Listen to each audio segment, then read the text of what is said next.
Ito ang batang si Sophia.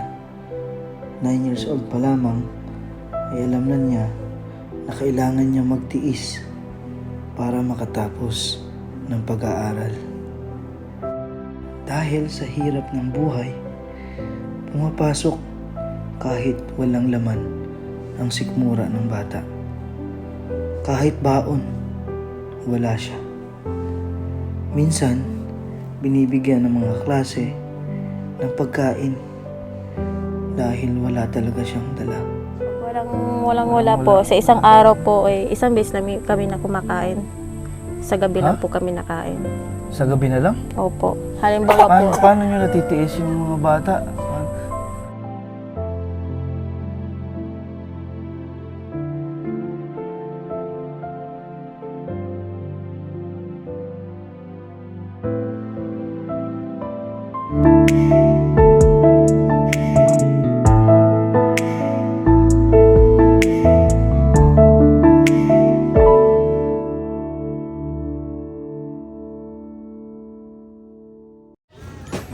Dumaan po tayo dito sa palengke ngayong umaga para kunin po yung binibili nating bigas kay Sir Mangkopang. So maaga po kaming aalis ngayon ni Sir Christian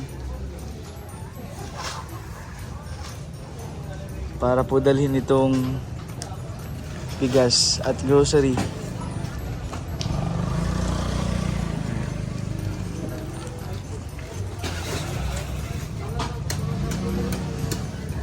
Sir, marami ng benta.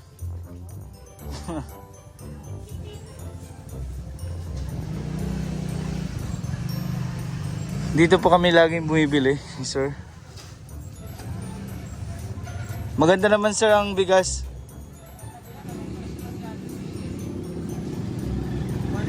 Ayan. Meron ka, sir, babatiin?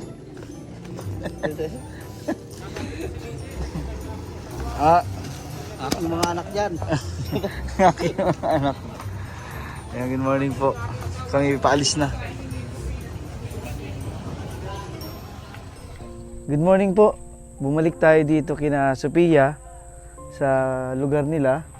May dala po tayo para sa kanilang pamilya. Ito po yung binili natin. Bigay po ni Miss Betty. Ang bigas po tsaka itong grocery. So, samahan niyo po kami ngayong umaga. Inagahan na namin para maabutan namin sila dito. Kasi naghahanap buhay nga po yung tatay. Yeah, papunta na po kami doon. Bali, papasok po yun dito. Dito sa medyo masukal po yung daan. Kaya hindi po namin kayang dalhin itong motor. Baka kami ay malubog sa putik. Kaya pupuntahan na po namin ngayon. Dahan-dahan lang ikaw, sir.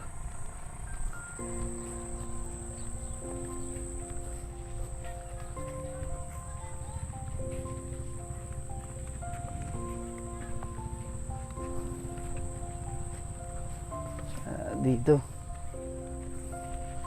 Makikiraan tayo, baka tayo suwagin nito. Oh. Nandiyan. Baka. Ayan, di yan.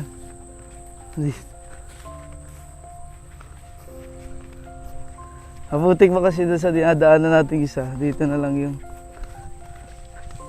hindi medyo maputik.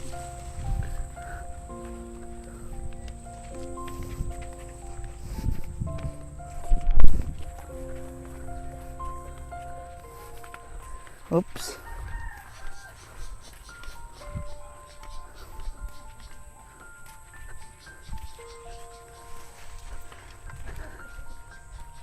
Yeah.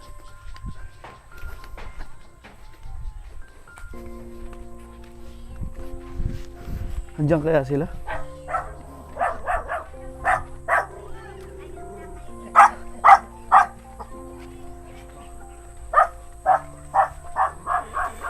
Oh.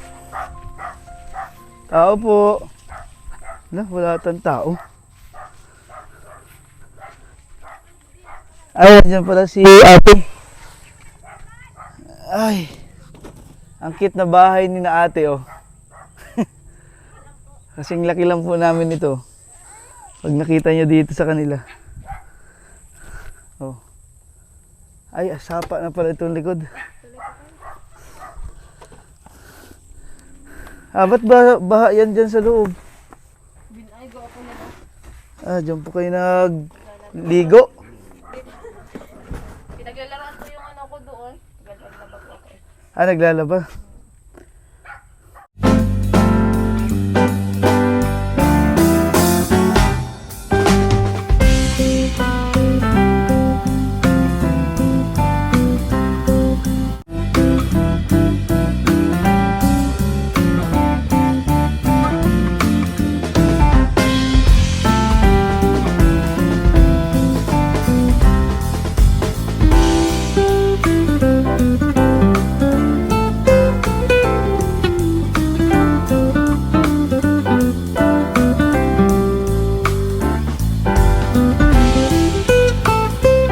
Si ate yung nagsabi sa atin na isa araw asin yung inulam nila, tapos kape.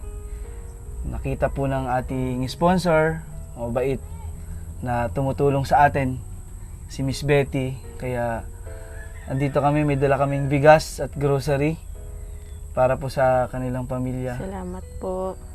Maraming salamat Kumusta po. po kayo ngayon dito? Ayos lang po. Hindi po nang maliit na bata. Si Sophia, anong oras pumasok? 6:40 po. Mm. Masipag po yung bata na yun. Wala pa akong masabi. Kanina Anong po ulam yun. yung ngayong umaga? Yan. Kanina, ang baon niyo po sa kanin ay binilang ko siya isang pirasong hotdog.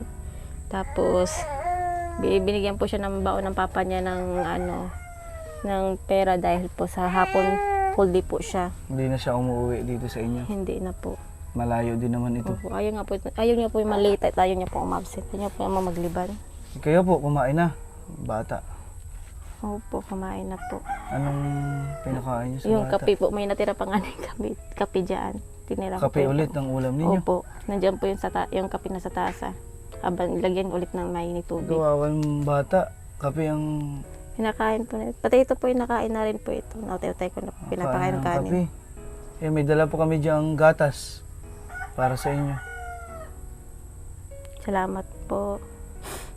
Kahapon, anong ulam din ninyo?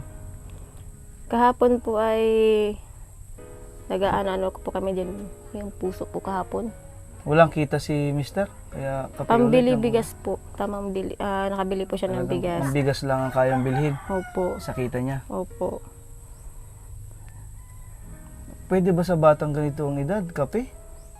Wala po. Ano po yung, di ba po yung kanin ay nilalagyan po ng kape. Yun po. Para po siya ay medyo parang lugaw-lugaw po baga. Mm. Pero para sa ganitong edad, parang hindi tama na kape ang Nga, ipaulam nyo, no? opo. O isabaw. Kayong bigas. Wala po. Ayan po ang lagay ng bigas. Wala po talaga. Kung walang kita si mister, paano walang bigas? O talagang tinitiis nyo na Ano po, pag wala po, sa isang araw po, isang beses lang kami na kumakain. Sa gabi lang po kami nakain. sa gabi na lang? Opo. Halimbawa po, Paano nyo natitiis yung mga bata? Tayo, tingin ko Natitiis po. kaya natin. opo. Paano yung mga ganito ang edad? Halimbawa po di ba po nauwi po ng mga 11 PM yung asawa ko. So magkasaing po ako ng 1 kilo po yun. So halos mapuno po yun sa isang kaldero. So hanggang gabi na po yun. Pero kwento mo nga, minsan pag walang-wala, sa gabi na lang kayo kumakain. Yun po, sa gabi na lang po kami nakain. Magkano ba ang kinikita ni mister? Minsan po ay kulang pa, hindi pa nababalik pa po yung puhunan. Dahil po nga po sa, minsan po ay short, dahil po sa gasolina nga napupunta nga May tubo naman po, kaso nga lang, nandun po sa gasolina. Oh, kasi ang gasolina, mahal. Napakamahal So bago siya umalis dito, utang na siya ng puhunan. Uutang po ng puhunan. Ibabalik sa hapon, May, short pa. opo, So wala siyang kinita talaga. wala. So yung 1,000, so halimbawa po 1,000, makuha siya doon sa junk shop. Tapos bago mo na babawasan po yun para magasolina, para magruta-ruta po, hindi mali 800. Paano po, ayos naman po yung kalakal, maabot naman ng 800. Kaso nga lang po, yung 200 hindi namin makuha-kuha dahil nasa gasolina. Yung utang. Napupunta sa gasolina. Hindi naman sila tumutubo kung hindi mo bayaran ngayong araw. Yung pinuhunan nyo. Hindi Kailangan ibalik talaga. Balik po. Pag hindi, may tubo po yun. May tubo agad. Opo. Napakahirap talaga ng ganun. Kung hindi ka naman kikilos, wala, lalo kayong- magugutom po. Pararas po namin na ang kinain lang po namin ay nung saging po. Kumuha lang yung asawa ko nagtibag dyan. Hindi naman po kanyang puno, nagtibag pa. Saging ang kinain. Walang-wala talagang Wala. mailabas na kahit pambili man lang ng asin. Wala po. Nung time po, wala din kaming asin nung time na yun. Yung araw po nung Kasi nung isang araw, sabi mo sa akin, asin ang ulam ninyo. Oo. Nung pangalawang araw na pumunta kami dito, kape. Kape. Minsan pala, wala pang asin. Nakaraos kami. Nakaulam naman kami ng manok yung bigay po kayo ng naulam ko po. Tuwang-tuwa po yung mga anak ko. Kaulam siya. Tapos pinabaon ko po. Nagbaon din si Sophia ng karne. Binigyan din niya yung kaklase niya. Dahil nagabigay din sa kanya ng baon ng ulam. Pag walang-wala siyang baon, Oho. binibigyan siya sa school. Wala. Mga mababait na classmate. Opo.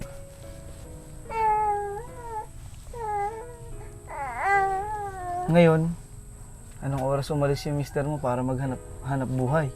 Kasabay po ni Sophia. Nito, bago po umalis, kasama po ni Sophia, hahatid muna si Sophia sabay, maruta na po yun. Naikot na siya. Opo. So, simula siya kanina mga 6, 7. 6:40 po. Umalis na po, Anong oras sabay-sabay. siya umuwi? Ang niya po alauna. 11. Ay mga alauna nga ni po. Alauna ng 11. hapon. Opo. Yun ang niya, kadalasan uwi niya. Maalis pala siya dito, utang ng puhunan. Yun nga, wala pa kayong pagkain kasi umutang lang din ang puhunan. Opo. Kaya pagka walang-wala, isang beses lang sa gabi kumakain. Opo. Kita niyo na lagi nakasarado yung Swerte pinto. na pag may kape, pag may Opo. asin. Minsan nawawalan pa kayo ng asin. Kaya marami pong salamat sa mga viewers natin. Mabait na sponsors. Nagbigay po ng bigas at grocery kay Miss Betty po. Salamat po sa inyo. Salamat din po. Maraming salamat po. Papasalamat po ako sa Panginoon sa biyaya po natanggap ko. Sa pangalawa po, maraming pong salamat sa nagbigay po sa amin ni Miss Betty po. Maraming po salamat. May bigas na po kami at hindi na po kami problema ngayon ng bigas. At may ulam na pati po. Salamat po. Ito na ang grocery. Wow! Dami anak. May ulam ka na. Ito, gatas, kay Nining, at mga ulam po lahat ito. Para po, yan, meron kayong corned beef, may wow ulam, Yun. para po kahit pa paano hindi nyo naisipin yung Upang ang ulam ninyo at may bigas na rin. Makakapaggatas na si baby. Marami pong salamat and God bless po sa ating lahat. Alam din natin si Sophia dito sa kanyang eskwelahan. Yung sakto naman po na recess time nila. Kaya nandito kami para kumustahin po yung bata, kumusta yung pag-aaral niya. Ito po si Sophia. Ayan, Sophia, bati ikaw. Hello. Anong baon mo ngayon? Oh, baon mo. Meron po siyang pambili ng recess niya. Okay naman si teacher, mabait. Yan. Pag hindi nakikinig nagagalit mga classmate niya. Yan. Pagbutihin ang pag-aaral ha, Sophia. Yan. Sophia po ang pinakabata nating scholar na ginagabayan po ng Dongs TV and PB Team. Hello, ma'am. Hello po. Sinatid ka ba kanina ni papa mo? Mga sira yung mga motor nyo? Sira? Eh, anong ginawa mo? Saan ka lang sumakay? Ah, sa tito mo? Ano man kinain mo ngayon? Yan ang recess mo ngayon. Magkano yan? 5 piso. Anong tawag dyan? Sampurado daw ang kanyang recess. Hindi ka na uuwi ngayong tanghali. Mamayang hapon na. Anong baon mo ngayong ulam? Magbutihin ang pag-aaral lahat. Mag-ingat lagi pa uwi. Minsan kasi umuwi itong bata. Hindi pa siya nasusundo ni papa niya. Naglalakad ka lang?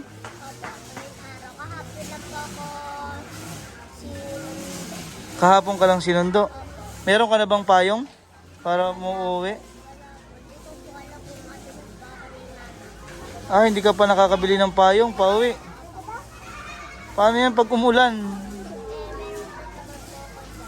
Ah, meron ka ng kapote.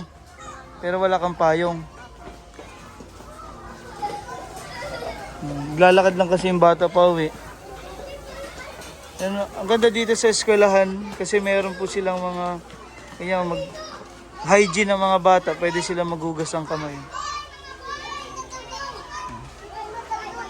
Sige ha, pagbutihin ang pag-aaral. O, tapos na yata ang recess nyo. May time yan. O. Sige, pasok ka na doon, Nining. Sige, ingat. Ayan, nakumusta natin yung bata. Ikaw, Nice lang po. anong pangalan mo? Ryan Paul po. Anong pangalan? Ryan Paul po. Ikaw? Lakas po. Yung mga estudyante po dito sa eskwelahan ng Papandayan. Magagaling yung teacher dito. Iniisip yung kalagayan ng mga estudyante. Kaya maraming salamat po sa mga bayani nating teacher. Papaalam lang tayo kay ma'am. Ma'am, papaalam na po kami. Ayan. Thank you ma'am. Salamat po.